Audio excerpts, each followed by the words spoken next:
بسم اللہ الرحمن الرحیم۔ السلام علیکم خواتین و حضرات۔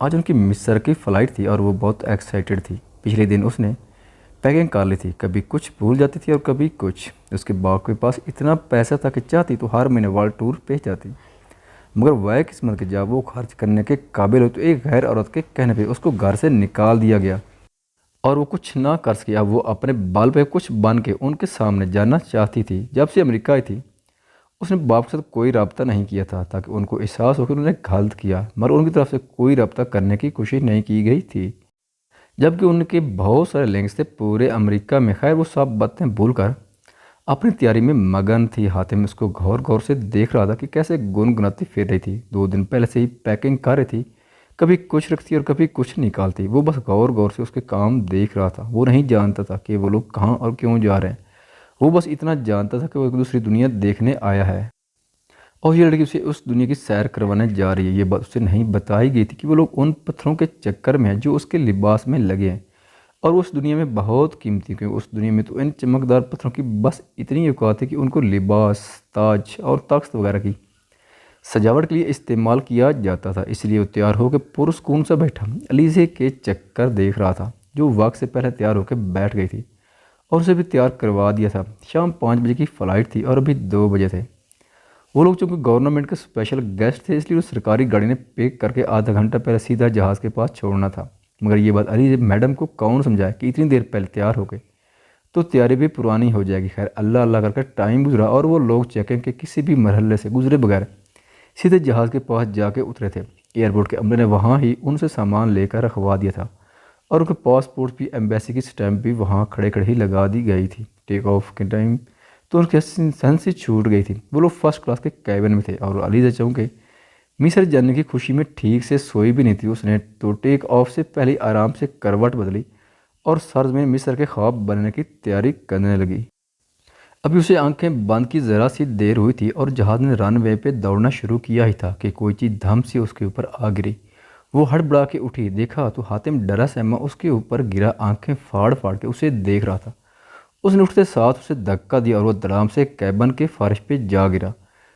پرے مر جنگلی سانڈ، کیا آفت آ گئی ہے جو مجھ پہ ہی چڑھ دوڑے ہو؟ اسے گھرتے ہوئے بولے، یہ کمرہ ہل رہا ہے، کہیں ہم دب کے نہ مر جائیں۔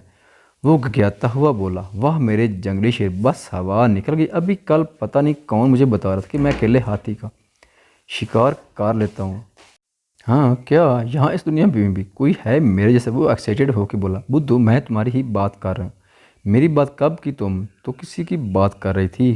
خدایا اس جنگلی کا میں کیا کروں؟ وہ ماتھے پہ ہاتھ مار کے بولی، دیکھو مجھے جنگلی مت بولا کرو، میرا نام حاتم ہے۔ اچھا مجھے تو پتہ ہی نہیں تھا۔ وہ تمسخر اڑا کے بولے، چل اب جاؤ، مجھے سونے دو، امید ہے تمہارا ڈر ختم ہو گیا ہوگا۔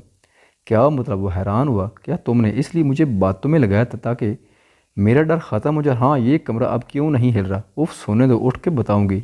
چلو تم بھی سو جاؤ اور خبردار اب میرے پاس آئے یا آواز دے گا میرے خوابوں کو ریزہ رکھ کی تو میں تمہارا قیمہ کر دوں گی۔ وہ خود تو ساری رات نہیں سوئی اور اب منہ موڑ کے سو گئی۔ میں کیا کروں؟ خود سے بڑتا جا کے ونڈو کے پاس کھڑا ہو گیا، مگر جیسے نظر باہر سے ہو کے نیچے دور ہوتی ہوئی زمین پہ پڑی، جھرجھری لے کر جلدی سے پیچھے ہو گیا اور خود بھی سونے کی کوشش کرنے لگا۔ سرزمین مصر اپنے پر اسرار رازوں کے ساتھ 2 اجنبیوں کا استقبال کرنے کو تیار تھی۔ مصر کی زمین پر اترتے ہی اس نے لمبی سانس کھینچی۔ کچھ تھا یہاں کی فضا میں جس نے اسے آتے ہی اپنی لپیٹ میں لے لیا تھا۔ دل بوجھل ہو گیا تھا اور آنکھیں برسنے کو بے تاب ہو رہی تھی۔ نہ جانے کیوں مصر سے متعلق پہلے کے پڑھے ہوئے پر اسرار ناولز کے سین یاد آ گئے تھے اسے۔ یہاں پر ان کا اچھے سے استقبال کیا گیا تھا۔ امریکن ایمبیسی کی گاڑی آئی تھی ان کو ہوٹل ڈراپ کرنے کے لیے۔ رات کا ٹائم تھا مگر چونکہ وہ لوگ جہاز میں سو کر نیند پوری کر چکے تھے تو ابھی نیند کا تو سوال ہی نہیں تھا۔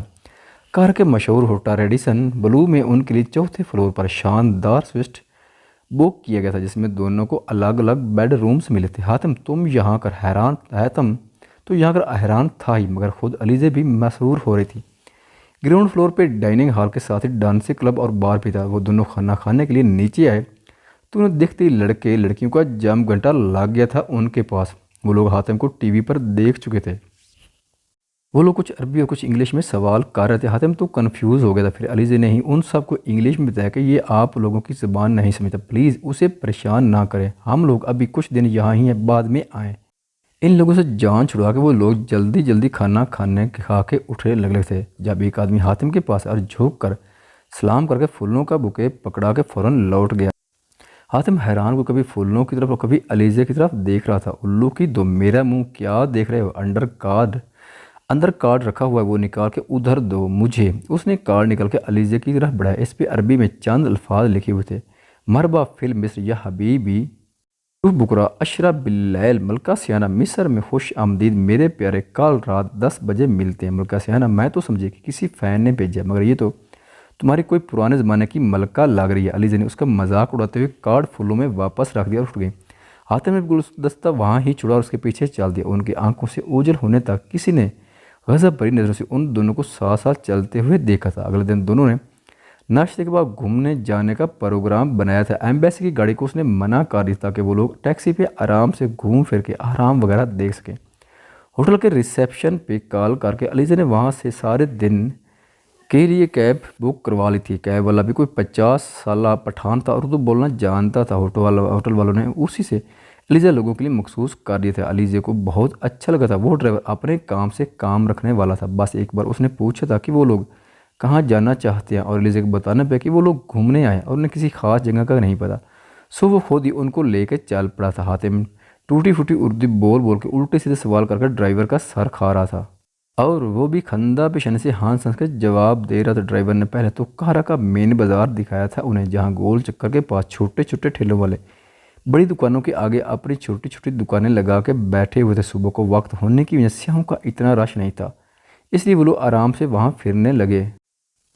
ڈرائیور نے انہیں ایک نوادرات کی دکان کا بتایا جہاں آراموں سے نکلنے والا چوری کا سامان فروخت ہوتا تھا۔ علیزے کی دلچسپی دکھانے پر وہ انہیں اس دکان پر لے گیا اور دکاندار جو کہ اس کا جاننے والا تھا اسے اصلی چیزیں دکھانے کو بولا، کیونکہ وہ لوگ سیاحوں کو لوٹنے کے لیے اصلی جیسے نقلی نوادرات بنا کے رکھتے تھے اور اصلی کی قیمت وصول کرتے تھے۔ دکاندار اپنی جگہ اپنے لڑکوں کو بٹھا کے ان لوگوں کو بیسمنٹ میں لے گیا۔ وہاں کی چیزوں کو دیکھ کے تو علیزے کی آنکھیں پھٹی کی پھٹی رہ گئی تھی۔ منقش سلواریں، سونے چاندی کے برتن، زیورات اور پتہ نہیں کیا کچھ۔ وہ چلتی چلتی زیورات والے حصے میں آئی تھی۔ وہاں اسے ایک زرد نگینے والی انگوٹھی پسند آئی تھی جسے اس نے اٹھا کے اپنے دائیں ہاتھ کی درمیانی انگلی میں پہن لیا تھا۔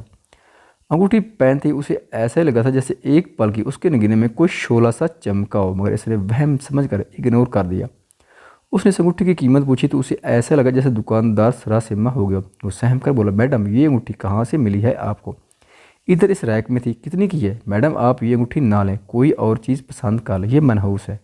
جو کوئی بھی اسے خرید کے لے جاتا ہے اس کا کوئی نہ کوئی نقصان ہونے لگ جاتا ہے، پھر یا تو واپس کر جاتا ہے یا یہ دوبارہ نوادرات میں مل کے واپس آ جاتی ہے۔ مطلب آپ یہ کہنا چاہتے ہیں کہ یہ انگوٹھی یا اس کا مالک فرعون اسے پہننے والے کو پسند نہیں کرتا اور اس کا نقصان کر دیتا ہے تاکہ وہ اسے اتار دے۔ جی ہاں، آپ ٹھیک سمجھی، ایسا کچھ نہیں ہوتا، میں ان چیزوں کو نہیں مانتی، آپ قیمت بتائیں۔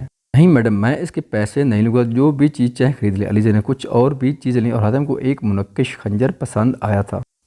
وہ لوگ بل پے کرنے لگے تو دکاندار نے ایک بار پھر سے اسے وارن کی، مگر وہ اگنور کر کے دکان سے باہر نکل گئی۔ ان کی اگلی منزل ایک پرانا اہرام تھا جو کچھ عرصہ پہلے سیاحوں کے لیے کھول دیا گیا تھا۔ دوپہر ڈھل رہی تھی، تیز دھوپ گاڑی میں اے سی چلنے کے باوجود ان کو جھلسا رہی تھی، مگر جیسے ہی وہ لوگ ٹکٹ لے کر اہرام کے اندر داخل ہوئے ایک دم سکون ہو گیا۔ اندر بہت ٹھنڈک تھی، ان کے علاوہ اور بھی لوگ وہاں آئے ہوئے تھے۔